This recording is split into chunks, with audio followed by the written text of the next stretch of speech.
BREWtally podcast is proudly sponsored by rockabilia.com. For over 30 years, Rockabilia has been the go-to destination for all things band merch. With over 500,000 items in their online store and collaborations with today's hottest bands, you're sure to find something you love. Use our code BREW10 at checkout and take 10% off your total order. So go pick up your favorite new piece of merch now over at rockabilia.com. And now, on to the show.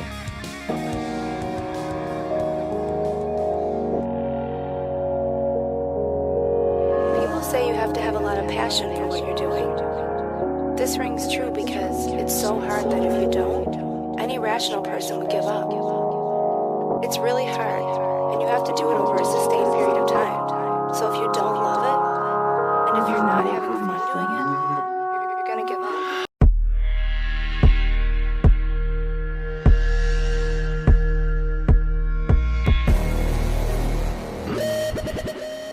What's up, everybody? Welcome back to another episode of the BREWtallyspeaking podcast.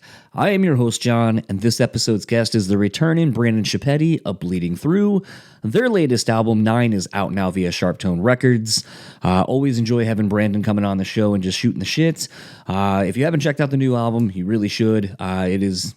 Honestly, I think pretty much since they've come back, I think they're putting out consistently some of the best music they've put out in their whole careers, and it just feels like they are reinvigorated and really enjoying what they're doing. And unfortunately, this is longtime bass player Womby's last record with the band, so obviously the band has kind of been playing some shows without him over the last year or so, and he's been kind of pretty frank about a lot of his back issues and so forth over the last year or so, so not entirely surprised, but still a kind of a bummer for longtime fans like myself to not see someone we've been seeing and we're so accustomed to seeing when thinking of this band.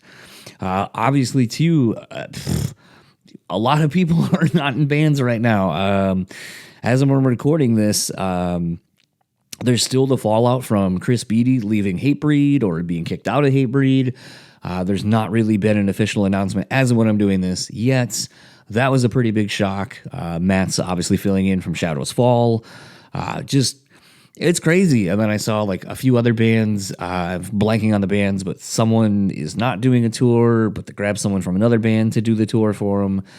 Just a lot of things going on in the rock and metal world as far as members and lineup changes and so forth. And, something I was talking about a little while ago on my socials, because it's a trend I keep seeing, is this thing where, and maybe it's just because it's like, I guess it's not even just bad bands. It's just bands where essentially everyone is doing this thing on, like, especially Instagram, where it's like you look at a band's post and it'll be like the last 20 like posts of this band are literally the hook of the song that they just put out that they're servicing.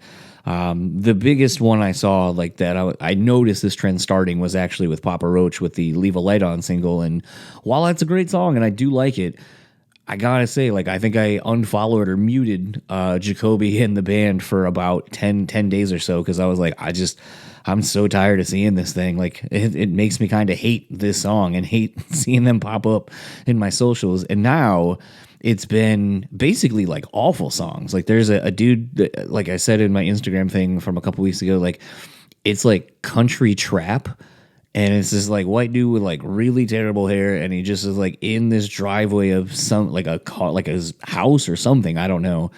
And it's just horrible auto-tune. And one of my favorite comments actually was someone going, "I thought auto-tune was supposed to help your voice, not make it worse." So that was kind of funny, but definitely a thing where like it just seems to be the new trend. And like there's another dude that keeps popping up, and he's always got his guitar in his hand with a American flag guitar strap, and it's like the most cheesiest, like patriotic, like paint by numbers. Like if you would have told me Eric Cartman and Faith Plus One wrote this song to cash in on pro-America symbolism and so forth, I would totally believe you, because it seems like that's what it's being done for.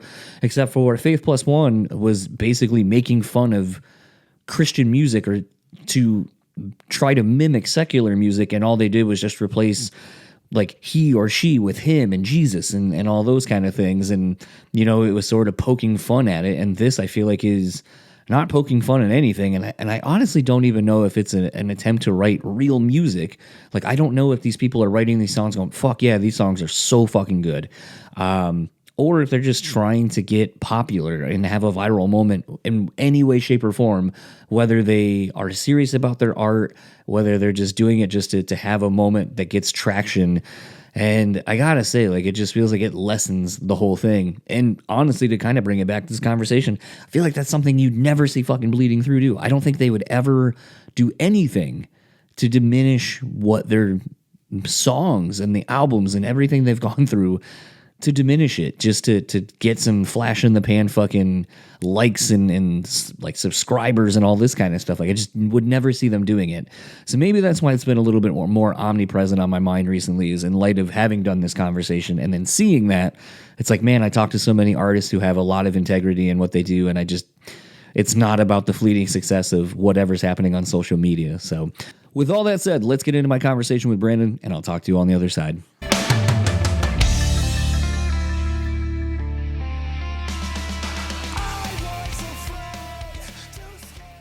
Just setting the vibe, dude. Oh, come on. You put out your darkest, most brooding record, and now you're you need some light? Yeah, way better vibe. Okay. All right. So I mean, it's kind of funny. This throws me for a little bit of a loop, because I'm so used to getting records and talking about these things and having conversations before anyone's heard anything.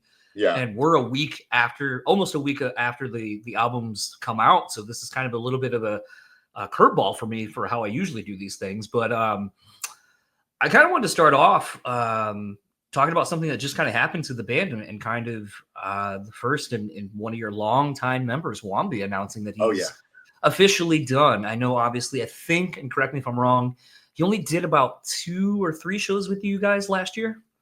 He did a fair amount of shows. Like, he went to Japan with us, Australia, did like New England Metal Fests, a couple other festivals like to start like the year.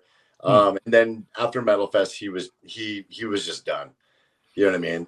And it's like there's, first off, let me just go by saying, like, this was not like drama. This wasn't like a bad breakup. There wasn't anything that like happened. It's none of that fucking stuff at all. It is, from what he told us after we recorded the videos, that, you know, basically after Japan, Australia, and New England Metal Fest, he's going to be done. And we're like, okay, like, I think for some of us, foresaw it coming a little bit. He started dealing with some like a really like bad like back injury, and started having like a lot of like problems. And, you know, we are just so grateful that he was in this band for as long as he was. And that's like the way we look at it. We want nothing but just like absolute positivity and love, and everything we have his back moving forward, whatever the hell he gets into. He was such a big part of Bleeding Through that, like, like we shared so many memories, and so many ups, so many downs, like laughed, cried, like just everything. Like, he's one of us. Like, he's part of like our family. He's our brother. And it just was time for him. And that's what he said. It's just time for me to like just hang it up. Like, I don't want to even play music anymore. Like, I don't know what I want. Like, I don't know what I'm going to do musically moving forward and all that kind of stuff. And so it was really, you know, it was definitely like a heartbreak thing, because we fucking miss him and he's such a big part of our band. But it was right for him and for his like happiness and moving forward in his life. And we 100% support it.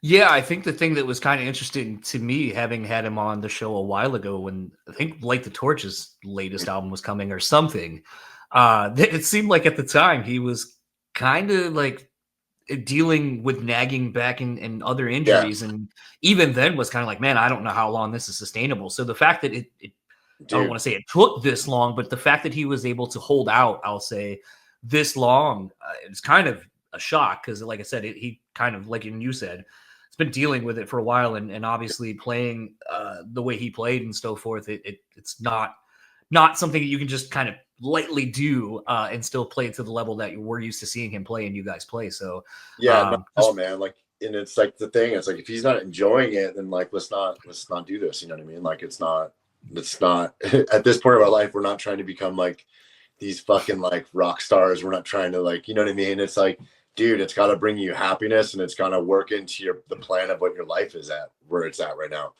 And it works for us. And it just wasn't working for him.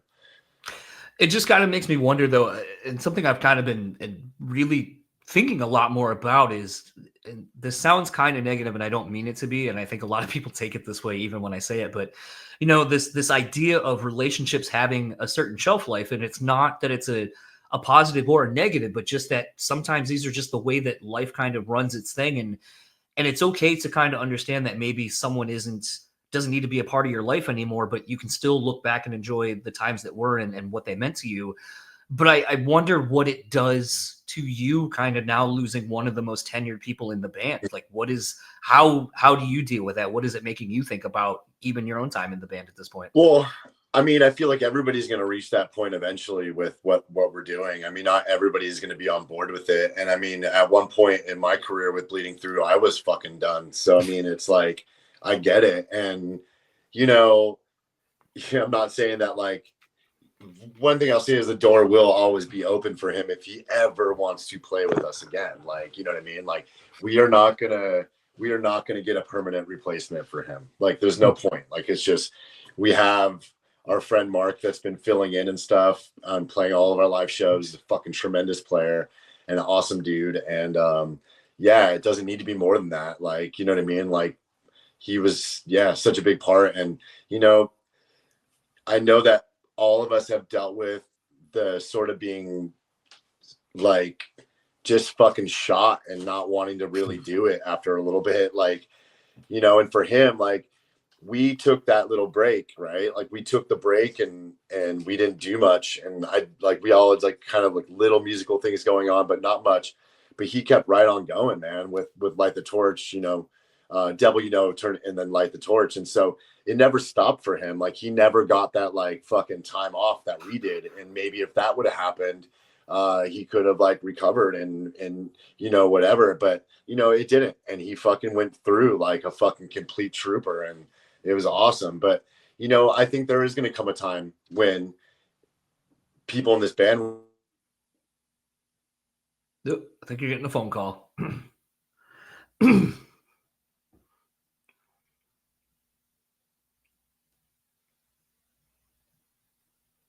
I don't know if he's realized he's not still here. Back. Yeah. Anyway, so we are going to reach a time in our life where we just don't want to do this anymore. And that's why I think it's really awesome, like, that we've had, you know, me, Marta, Derek, and Ryan have been together for over 20 years. Like, that's fucking crazy, dude. Like it's very rare to see a band that isn't at even like, that's not at like a super high success rate that like they like stay together. Like, usually it's like one or two members kind of come back together and rejuvenate it. So it's awesome that, you know, we had him for that long, but it's awesome that Derek and Marta are still like super charged up about it. But there's going to be a time. I do believe that as well. Like, especially in bands, man, it's like, there's going to be a time for everyone where it just maybe doesn't bring them the same happiness, and it just maybe just want to move on from that part of their life. Totally. And kind of even thinking a little bit more about sort of the full circle, like circle of life kind of things. You know, you got, you know, Womby leaving, but in recent years, you know, you've added Brandan and John to the band. Mm-hmm. What is kind of bringing in new blood do for you guys? Like, does it actually seem like it would do what I think it would do, where it reinvigorates everyone? Kind of like we had talked previously about your wife kind of seeing the touring world and stuff, and like gives you a fresh perspective instead of being burnt out and like, oh, I'm so fucking jaded. Does it kind of do the same thing for you, where you got new people coming in and you're like, oh fuck, I can't wait to write with you. I can't wait to see what you do. And it has me excited to continue on moving forward. It totally does, man. Like, honestly, like, that was sort of like it definitely like stepped up like the lifeblood supply of this band, like having these members be in the band that are just like awesome to work with. And I mean, playing side alone, like they're on another level than anybody we've had in this band on guitar before. So, and I think on this new record, they pretty much like totally whip their dicks out and like, all right, well, here we are. But like it was cool. But like just having that energy, like with John, it's cool with John because it's like the dude's like he's the oldest one in the band, and we're all pretty like old, but he's the oldest one in the band, and he's been, you know, he's had his band Cerebellion for a really long time. As Mark, our fill and bass player, is also in that band, and for a long time. And it's like the goal was to kind of do like what Bleeding Through does, and it's like here's this dude whose kids are like graduated from college, and it's like now has his chance to be in like this fucking band that gets to like travel all over the fucking world and like play shows and like hang the fuck out and do awesome shit and live this fucking dream still. And it's like he's getting to do it for the first time, which I think is fucking beautiful and inspiring too, because it's like people think like life's over at a certain age of their life, that they can't do shit, but like that's complete fucking opposite. And then you have Brandan, who is like now the youngest one of the band by like about like 10 years almost. And it's like he's a dude that we've known for a while because he's been in this like type of music for a long time locally. And it's like he's filled in for Bleeding Through before on guitar, but like, I mean, he's a fan of Bleeding Through, and it's like rad because it's like he gets to tour with his favorite band, which is kind of cool. But it's like, you know, so that's a whole nother energy too. And they just bring such a different side. And, you know, for a while, like I feel like sort of like the writing stuff was a little bit stale, not stale, but like really wasn't like, you know, we were having to like work a little bit hard for it. And this one was sort of like very organic because I feel like it's just bringing these two guys in, and what they added to the record really just like brought it up to that like next like kind of dimension for us. It's funny, and I don't know if you know who this band is or the people in it, but it's funny talking to Maddie from Memphis Mayfire, but now he's the new live vocalist for Anne Boleyn. And when we were kind of talking about him taking over that spot, you know, his big thing was I am such a fan of that band. And he was like, it was weird getting like a folder of like all these like demos and stuff that the band never used. And the guys were like, yeah, you can do whatever you want with these. And basically he kind of, through his fandom, was able to kind of be like, well, I feel like this is sort of what's been missing from Anne Boleyn in recent times. Let me kind of tap into that as a fan and kind of like in the nostalgia factor. So it's kind of interesting to hear you guys are maybe kind of going through a little bit of that as well, where you have someone that's been a fan and they're just like, oh man, you know what'd be really cool is this. There's a couple things like Brandan is like a fan of the band, and it's awesome to see like what his interpretation of like what a Bleeding Through song should be. You know what I mean? On the flip side, John never listened to our fucking band before, like ever. So it was like now getting his interpretation of what he envisions Bleeding Through to sound like, you know what I mean?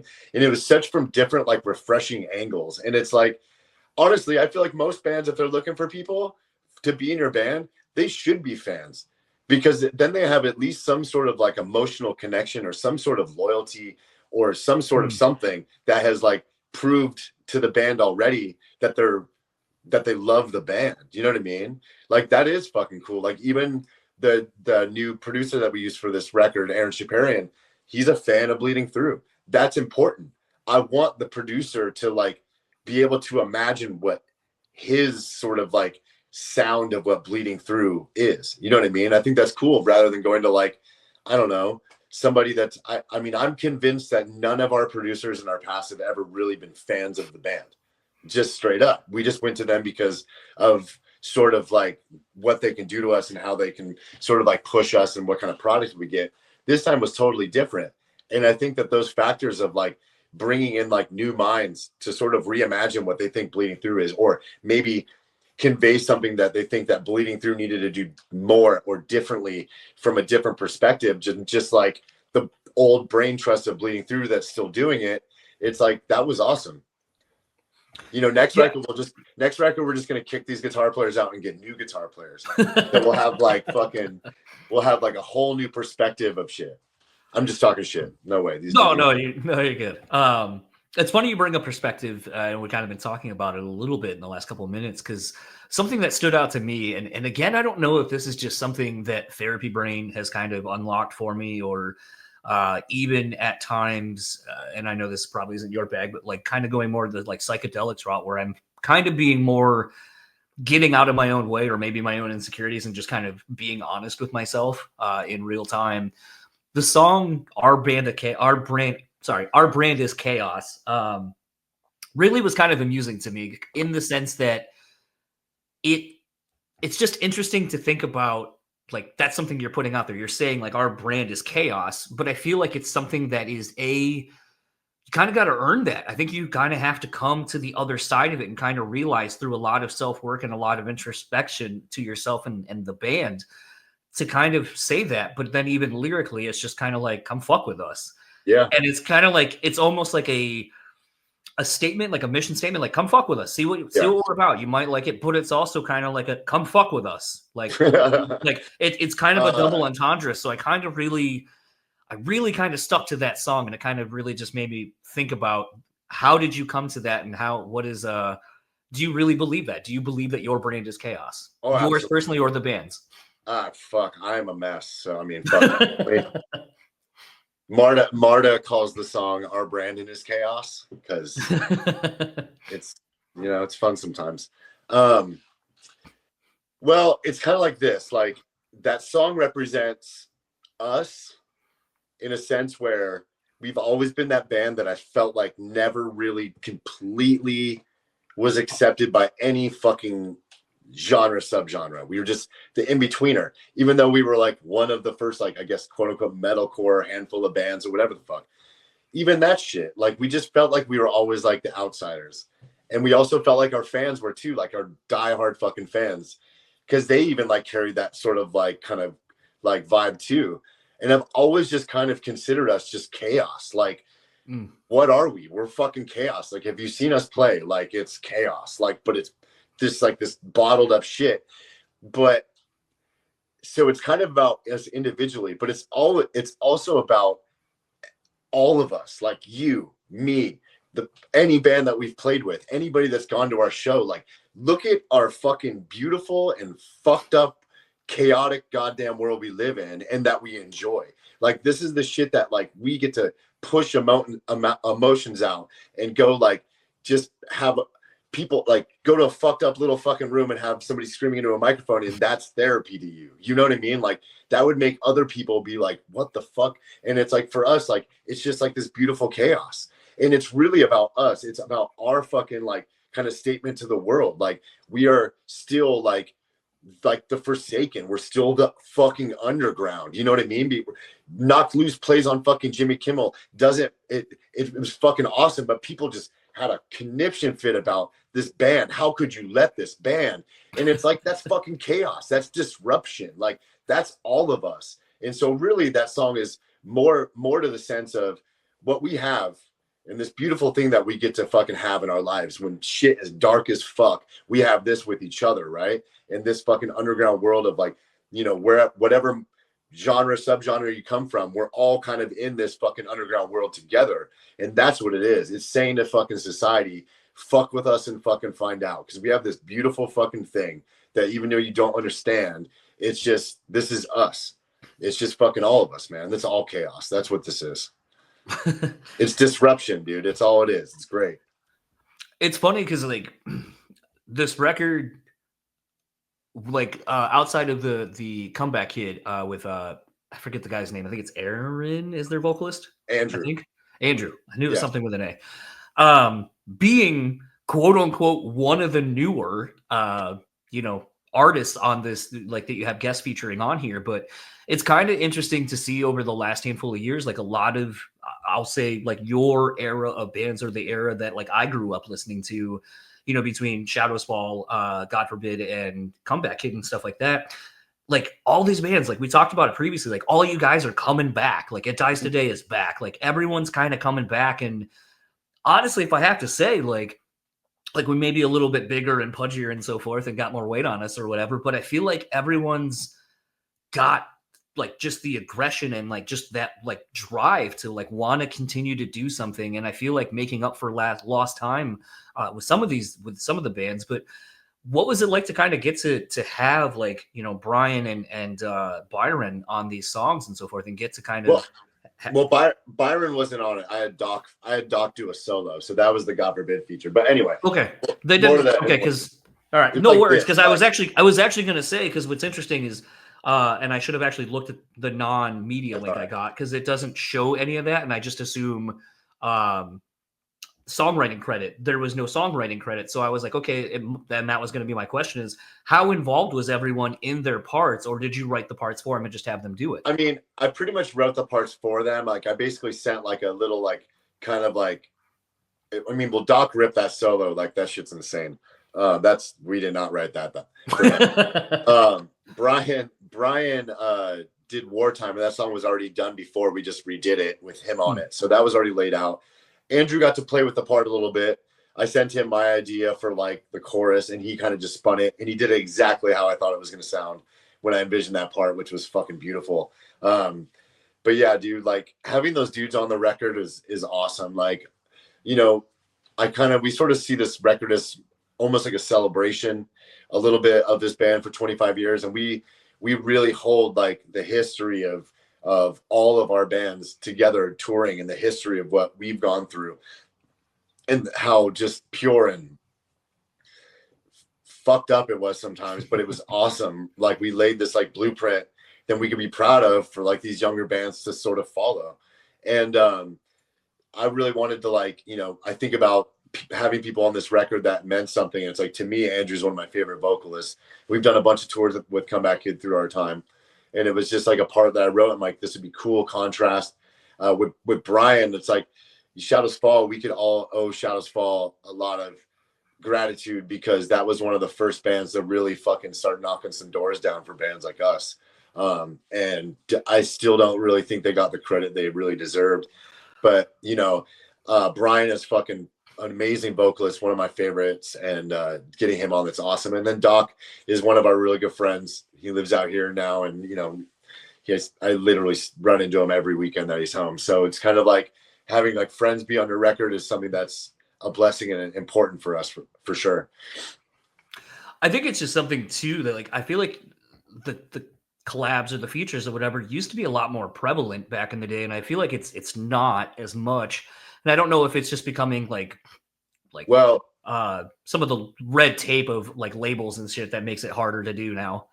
I think there's more actually collabs now than, I'm not gonna like totally accept it and say I disagree, but go on Spotify and look how many fucking songs Paleface Swift's collabs with. It's obscene. It's like, it's a lot of songs, but it's cool because like they get to like collab with these bands, and I think collabs are cool. Being like a fan of like hip hop growing up, I loved collaborations, and like it's like I think that shit's cool. You know what I mean? But I think there's a lot of collabs, but I almost feel like it's going a little bit too overboard right now, personally. But you're seeing it more, I think, with like newer bands. I feel like, you know, I manage a couple bands, and both those bands are all like, we're asking like, oh, like who should we get on as like featured guests? You know what I mean? Whereas like Bleeding Through, I don't even ever think of that. Even with this new record, I didn't even think of that right away. I kind of just was like, well, these parts I feel like would be really cool with these people on it. I think we're kind of getting into an interesting point where there's a lot of like blending of genres and crossing over. I mean, right now, even like on Octane, and it feels weird to say this because for a while I felt so oblivious to what was going on in that kind of a scene, or even like liquid metal and stuff, because I just didn't have Sirius. Yeah. So it's been interesting to kind of see like the crossing over of like this country, like Gideon is a great example, like what that song they did with whoever the hell those guys were. But it was sort of like a country metal thing, and then like you got Jelly Roll who's kind of doing something, and then him with MGK, and like some of these different collabs where you're kind of, the genres are kind of becoming genre-less again. And it feels like it's just a wide open lane right now, but it reminds me so much, and again, kind of showing my age, of like going back to the era of like soundtracks where we're like, there were sync opportunities to just do wild shit for a one-off, like thinking of like the Judgment Night soundtrack, or like even like the Crow movies and stuff like that. Yeah. That shit's fucking cool. I mean, but like to me, like, I think it's really cool that, because there's a lot of people have like influences in different ways. So, I mean, I'm not like, I respect country and like stuff like that. I think it's like, if bands want to express like mixing, you know, there shouldn't be an off limits thing. You know what I mean? It speaks to them. You know what I mean? So I feel like that's kind of cool too. But like, to your point, like, yeah, I mean, I feel like bands like, waving the banner of like what they are genre wise now is almost like that's definitely going away. It's like it's almost like an unsaid thing, and now it's just like there's just like bands. It's like pop. You can't like no pop star sounds exactly the same. They all kind of sound a little bit different with different vibes. And I mean, naturally, it's going to kind of go that way. I mean, the traditional sense of like just writing music is almost just dead with the resources that everybody has to like, write music with. You know what I mean? Yeah. Who's someone that you've wanted to collaborate with but just haven't yet? Shit. Fuck, I don't really know. I've not. That's the most boring answer. I mean, I honestly thought it was gonna be Villa from him. I mean, that'd be pretty fucking cool. I mean, I was like, this is gonna sound okay. So, like any artist, like this is gonna sound super emo, but like if you've ever heard of the band Sigur Rós, that's like my favorite shit. Jonesy is like my favorite producer, composer.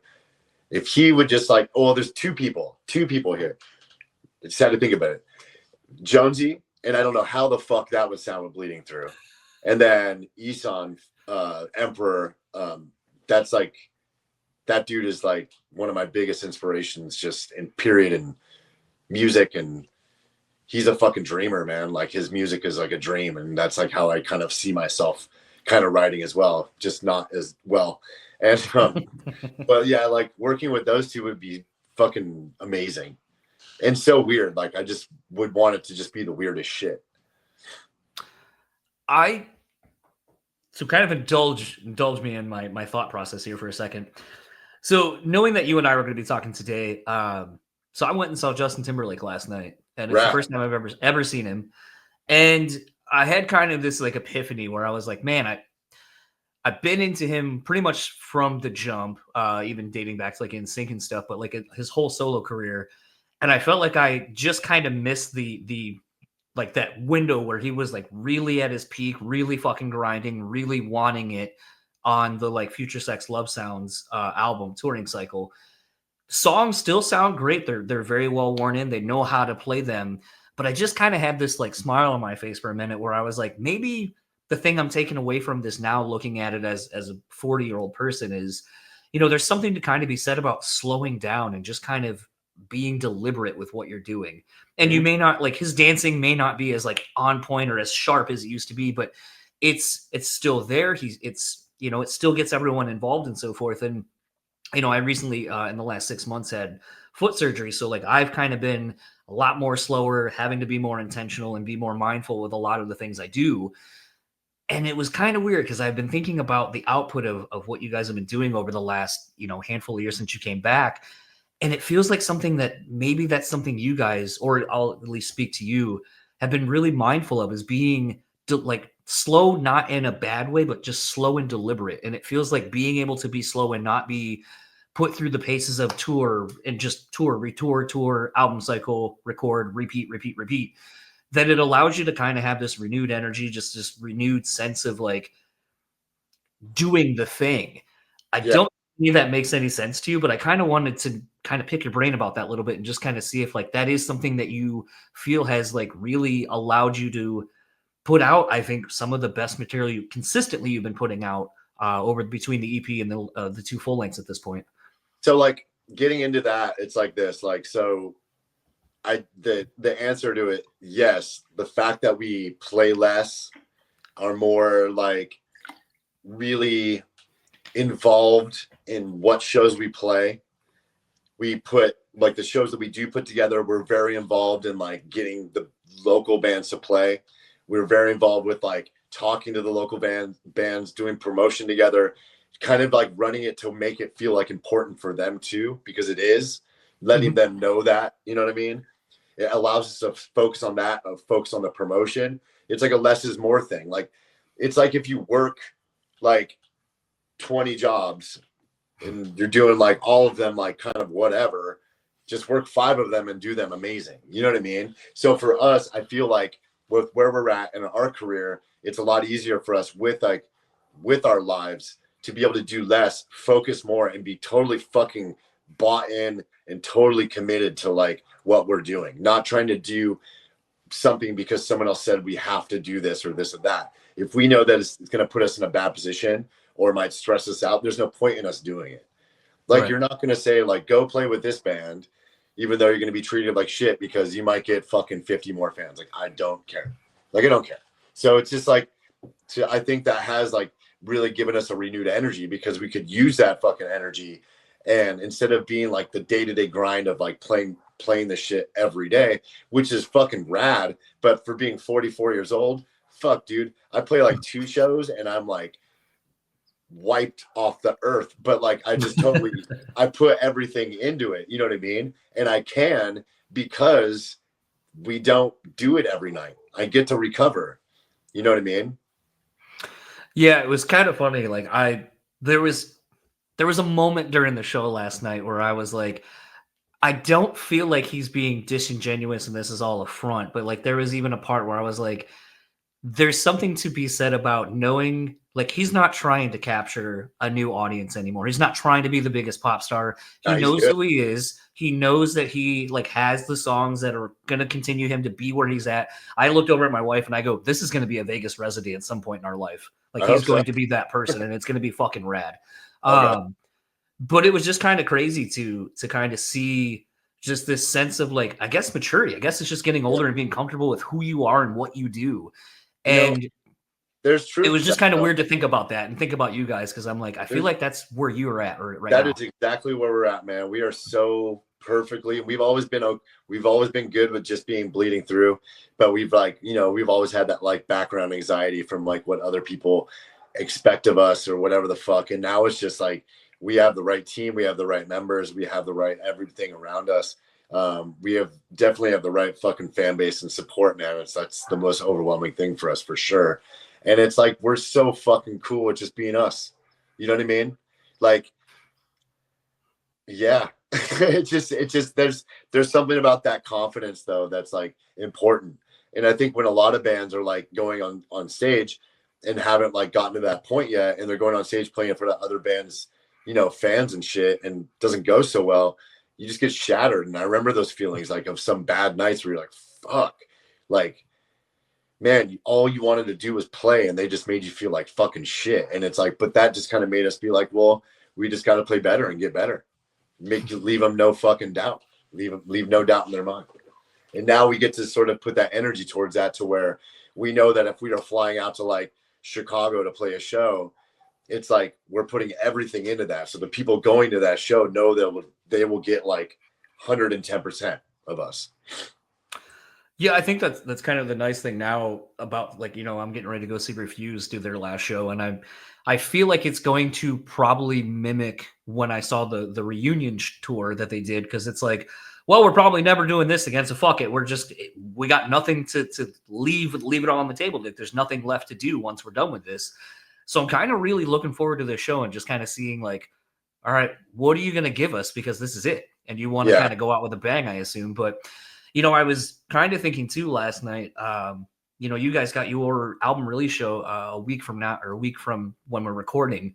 Yeah. 9 albums in. How are you picking a set? Like, are you at the point where you're maybe checking Spotify numbers to see, or streaming numbers in general to see, off of the new album, this is what's hitting, let's throw that in? Or did you kind of already have songs in mind that you've been kind of putting the time into learning at this point? Like for this show specifically, since it is an album release show, we're going to do like majority, probably like 80% of this record, and then throw like some extra songs in. But I think we're only playing like maybe like 10 or 11 songs, maybe more. I mean, we'll see. I mean, we're going to play the 8 songs off the new record, and then we're going to just go like fucking Vegas style. Like, what do you guys want to hear? All right, let's go. Like straight up, like we might do something like that. So yeah, going forward and doing like set, because I want to play these songs, you know what I mean? And it's like, you know, the last like year or so, we've had to do a lot of like, This Is Love, This Is Murderous stuff, which is cool. But we always end up playing, like when we headline, we play like 18 songs. So we can kind of put like a good like mix in. But throwing this in, like, I know that I want to play like 4 or 5 of these new songs almost every time we play. So that's going to push some stuff out. So really, it's like, I think like we just know what songs are non-negotiable, have to be in the set. We have like those songs. There's like 5 of them have to be in the set. So really it's just building like the spare parts for the other ones. As far as Spotify numbers go, we've tried that. And I swear to God, like we're the one band where like our numbers on Spotify are the most misleading shit. It's insane. Like it's kind of crazy. Yeah, I mean, there's so much without getting too in the weeds. There's so much like if you are someone like me who's very like I'm a stats kind of person. I like to try to figure these things out, but it's like there are times where it'll say like you have 800 subscribers on Spotify alone, and it's like okay, then in theory, if I have that many subscribers, then how come when I put it out, there's not 800 downloads like all ready to go? Like the numbers is aligned, and I'm always like, something's not adding up somewhere. Someone's giving me bullshit information. I just can't figure out where it is or why. But it's kind of infuriating because you're like, either I have people who are following for some reason and just don't listen or engage, or I'm doing something wrong and failing upward somehow. No, I mean, dude, you're not doing anything wrong. I think like just not even, I mean, worrying about that stuff is one thing. Trying to figure out like algorithms is a total another thing. You know what I mean? And it's like, you know, it's like,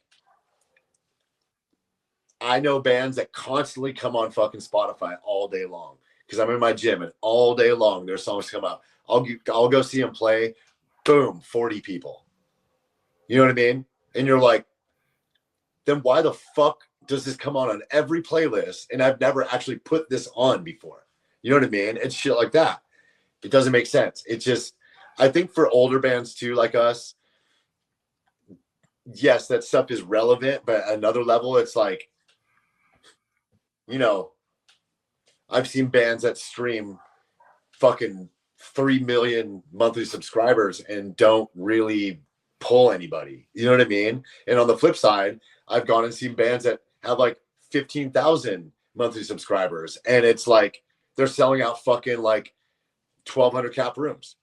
You know what I mean? So it's like, for us, it's like, I don't know. I like the flesh and blood element of I guess what perceived success would be. To me, it's like having a band that's longevity, and like having longevity in your band, having a fan base, having like the need be there, having people like still want to see you play. That's like the only thing that matters really to us. I trying to recall, and this is such a stupid fucking question. I just am curious, and this came to me. You're doing this album release thing with Jose. Yeah. You know, he always talks about his tacos and stuff like that. Are his tacos really that great? Yeah, his taco guy's really good, man. Oh, it's not him. He's got a taco guy. Well, no. Like, see, everybody out here in Southern California has a taco guy. Okay. It's like a huge, like, it's a whole. I wish that Jose was actually out there making the tacos, and I'm sure that motherfucker can make some fucking tacos. But like, yeah, like it's an industry. It's like a big industry out here, especially for like parties and stuff like that. Like it's just part of the culture out here. And yeah, his taco guy's really fucking good, dude. The carne asada taco is speaking my language. It's cool, man. Well, yeah, we're stoked that we're doing it with him. Like, you know, Jose and I are like really close friends and neighbors and shit. So like, we've talked about this for a long time, and now this is like a perfect opportunity, and it's going to be really cool because I was like, dude, like we just played House of Blues, and it's like, yes, those like 2,000 cap rooms are cool and shit, but like, I want this CD. I want the like I fucking said it. I said CD release show. God, 40s, okay? CD release show. Go get your CDs, everyone. Hey, you know what? Say what you want, though, because the Day to Remember is putting out their newest album exclusively, I think, for at least a month on vinyl and CD, and that's the only way you can hear it. It's rad. So yeah, getting to be able to do this with him is like really cool. It's for a good cause, Headbang for Science. A lot of the money goes to charity, but it's also one of these things where like I wanted this show to kind of be like a fucking house party. You know what I mean? It's like I think we sold like, I think it's 300 cap. Or, sorry, it's not 300 cap. Trust me, if it's way less, but we sold 300 tickets, and it's gonna be insane. It's fucking open bar, dude. Like it's a bleeding through show with an open bar. Like the straight edge in me, kid in me would be crying, but whatever. Like, he had his time. This is new me time. I'll tell you what, man. I sometimes nostalgic sakes, I'll go watch a video from a hardcore show I threw in my basement. We had 172 people paid, plus the 4 bands and probably 20, 30 of us, like between my wife and some friends that we had invited over. And it was like still one of the gnarliest fucking things I've seen, because it's like to be basically a floor basement house show hardcore. It's like you're not usually seeing pits and like crowd surfers and like shit like that. And then it's a video on YouTube, and it's taken from basically where the drums would be. So all you see is the singer and just a sea of people. And it's just, when I see it, I'm like, man, that is tapping into kind of what got me into this, is sort of like the foundational parts of like just exploring your scene and so forth. So I'm excited for you guys. Almost 25 years, or almost 30 now, maybe, depending. My math is wrong. But it's one of those things where I feel like for you guys, it's got to be like just a nostalgic thing where it's like, man, we don't get to do shit like this anymore, and haven't in a while. Yeah. Like, it's just, I mean, the place is dope where he does it. There's like a good stage and stuff, but it's pretty fucking small. I don't think, for him, he's like, dude, let's get fucking 300 people in there. It'd be like the craziest thing ever. And I'm like, dude, like, you're going to get what you're asked for, man. And it's like, you might, I don't know, man. It's weird. So yeah, it's going to be awesome. I'm still missing ceiling tiles in my basement. So yeah, cool, man. It's probably going to happen. You should fucking do more shows, man. I miss playing basements. What's weird is all I really want to do is like cool shit and play like small places and stuff, but it's kind of hard for us because it's like we sort of need like a sound system ish, like just a little bit. Yeah, it's kind of funny. Like, I've had some friends' bands stay, and they're always like, you didn't tell us you had this down here. And I'm like at one point I remember a friend was touring with Let Live, and they're like, hey, our Chicago date fell through. Can we put this tour in your house? And I was like, yeah, I guess. And then they found something very last minute just on the outskirts of Chicago. But for about 5 hours, I was like, Let Live and Night Verses are going to be playing in my fucking basement. That's weird. Awesome. So I almost want to do some shit like that and just hit up like a random friend that's of a certain size and be like, let's do it on the down low. I kind of have done some other stuff, like even with like the guys in Emory and so forth. Like, I know how to kind of do it to where it's like you guys handle all the shit. Dude, just do a pop-up. Just do be known as a fucking pop-up show place. Yeah. You know what I mean? But I always think shit like that would be fun. I don't know financially how much worth it would be for everyone else to do if you're trying to, route dates and stuff. But I mean, it would pretty much be reduced to bands that like broke down in your city. Yeah. Well, I mean, at least living in Grand Rapids, like, it's dude, convenient. Like, we're place to play between Detroit and Chicago, so it's not so hard. But yeah, Grand Rapids has already got like intersection a few other places that everyone loves playing anyway, and for good reason. Yeah. What last question for you? What is on the horizon for this year? Like, I would assume more kind of spot dates and fly dates and stuff like that. Yeah, like we are doing Sonic Temple in Ohio in May. That will be our after this show, this CD release show. After the CD release show, we're gonna do that in May, and then after May, we're putting together like a few more like weekends in the States. Like we want to go to the Southeast. We want to go to like Denver, Salt Lake City. We're trying to do some stuff there. We're going to do some more stuff through California, and do that as well. But like, we're going to pay a lot of attention. Like we're setting up something in South America right now. And we're also going to go to Europe with Darkest Hour. So it's been a minute since we've been like proper European tour. So we've gone other places, other international places, and kind of gone back and given them us. So we're going to go to, it's long overdue for us to go to Europe, to be honest. It should have been one of the first places we went to when we came back. I mean, so much of our history was there, and it's been a fucking long time. So we're really looking forward to that as well. But dude, there's going to be some more things popping up. We'll see. We're going to be around. Like the last couple of years, we've played like 24 shows each year. I think this year we're already kind of setting up to bump that number up a little bit. So we'll be out there. Awesome. Anything you'd like to plug or anything to shout out before we wrap this up? Really go listen to this fucking record. Like we get it, man. Like This Is Love, This Is Murderous. It's a cool record. Like move past it. Like let's go. Like go. There's so much cool shit all over the place. Like, you know what I mean? Like Hatebreed put out a record after Perseverance. It's true. They put out several. You just reminded me of something, and I don't mean to put you on the spot, but I told my podcast sponsor I'd bring it up if I found a way to talk about it. So he had talked about how Frankie at Rockabilia had reached out to you guys to do a Valentine's Day collab, and basically it was going to be centered around This Is Love, This Is Murderous, and it was going to be a knife. He said that you guys turned it down. I was kind of trying to figure out what happened with that. I'm not really sure. Did he reach out to me? From the sounds of it, and I'm kind of talking a little out of school, but I know we're going to talk about this eventually. But initially, it was for Cannibal Corpse, and it was the whole "fuck by a knife" thing, and that was the initial idea. And apparently, Cannibal Corpse came back very quickly. No, that's too gnarly. Then he was like, "Well, obviously, This Is Love, This Is Murderous. I think you were about to approach maybe the 20th anniversary of that." Shit. And so he was like, "This would be great branding for everybody. Valentine's Day, why the fuck not?" And it seemed like from when we were talking about it, him and I, that it was pretty much gonna happen. And then it just seems like kind of last minute, it just kind of didn't happen. I might have just dropped the ball. Like that times. I do a lot I have a lot of shit going on. So it's like, yeah, man. I mean, hit me up again.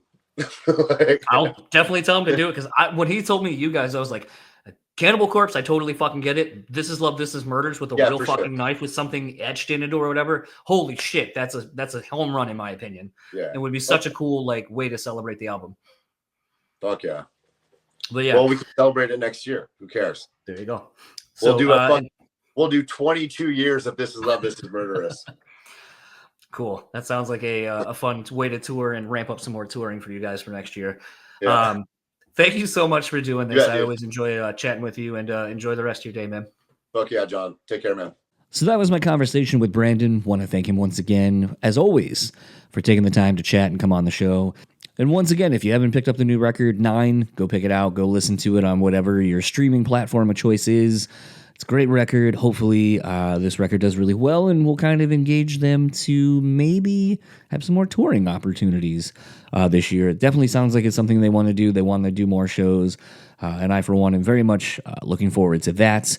I still haven't gotten to see the band. Every time the band comes around here, there's just something stupid going on for me to where either I literally can't afford to go, or I don't have the time to go.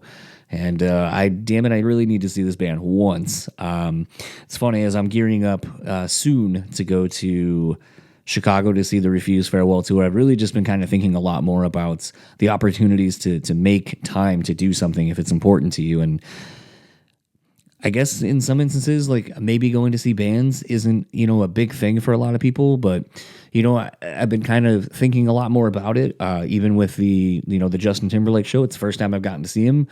He's almost, this fucking blew my mind. He's been a solo act for 25 years. And it doesn't seem like it, when I think about it, because the recorded output isn't that massive. I think it's 4 or maybe 5 albums now. But it's still a thing where it's to think that he's been almost a solo artist for almost 30 years now. And this is the first time I'm seeing him. And it's man, what the fuck was I doing? But I'm really glad I got to see him. I know I would have the same reaction going to see Bleeding Through. I may even have the same opinion where I'm I'm really bummed that I never had the opportunity to see it when it was really popping off, when This Is Love, This Is Murder, this was brand new, to kind of see a young and hungry version of this band. But I almost think it's something kind of cooler about seeing bands that are kind of more seasoned and kind of unapologetically know who they are and kind of are able to, I think, actually put on a truer representation of who and what they are. And I definitely would say Bleeding Through probably is that. So very much looking forward to some touring and getting to see the guys and gals in Bleeding Through. And going to start wrapping up this episode. If you would like to keep up with Bleeding Through, you can go to sharptonerecords.co/collections/bleeding-through. And that should give you the landing page to pick up the new album, to pick up some merch capsule for this album. If you'd like to keep up with Bleeding Through on all their socials, Facebook at Bleeding Through, Instagram at Bleeding Through, and Twitter, you guessed it, at Bleeding Through. If you'd like to keep up with Brandan, you can find him on Instagram at Brandan Schieppati and on Twitter at basically it's BS Schieppati, like it's BS, capital BS, and then Schieppati. Look in the show notes. It's all there. If you'd like to keep up with the podcast, simple enough, Brewtallyspeaking on all your major social media platforms. If you would like to reach out to me with guest suggestions or keep the conversation going from any of the episodes, you can email me at brewtallyspeaking@gmail.com. Rate, review, subscribe. You know why that is important. Do such wherever you are able to on whatever you are listening to this on. Word of mouth is greatly appreciated, as is all the feedback I've been getting and the DMs and so forth from all of you. So thank you very much. And I want to send out a huge thank you to Rockabilia. Head on over to rockabilia.com. Use our code BREWtally at checkout. Take 10% off your total purchase order. Support the guys and gals over there for supporting this show. Speaking of support, thank you to everyone who watched our Instagram Live Frankie and I did a couple of weeks ago. I had some problems. It didn't end up saving to either of our profiles. First of all, the thing we were using, it didn't stream to my Instagram, and then for whatever reason, it didn't save to the Rockabilia page. We tried rerunning the episode later that day, and a lot of you ended up checking it out, and that was really cool. Getting to hear some comments and so forth, rewatching everything was pretty rad. And I think we're going to do another one next month. I don't know what we're going to talk about, but it should be pretty cool. And also, I don't know when the episode's going to air, but I want to give a shout out to the Late for Load In podcast. It's basically Chris from The Ghost Inside and his friend Josh, who used to tour manage Motionless in White. I think he does some band managing now from the sounds of it and some other things. They have a podcast coming out. They thankfully sent me one of the first episodes they're doing. It is great. I think it is going to be, if you're a fan of this show or fans of music-based podcasts, I think you're really going to enjoy this show. I think it's a really nice blend of behind-the-scenes tour stories, kind of music stuff, music business things, as well as just human things, getting through struggles, enjoying things, humor. It's a little bit of everything, and I think it's a really well done show, and I think will be one, especially on YouTube. You'll definitely see a lot of the work that went into creating these episodes, and I'm a fan, and I'm excited to see more and hear more. It sounds like they got a great list of guests that have already been done and that are coming up. So check that out if you haven't. I know their Instagram pages and so forth are live, so go check that out and wait for those episodes to drop. They're also sponsored by Rockabilia as well, so another way for you to go save some money. They have a code as well if you do that. So all that said, that's it for this week's episode. Come back next week where I talk to Lee from The Funeral Portrait. That was a quick one, but a good one. Very much looking forward to getting that one out to you. Enjoy the rest of your week, and I'll see you all next time.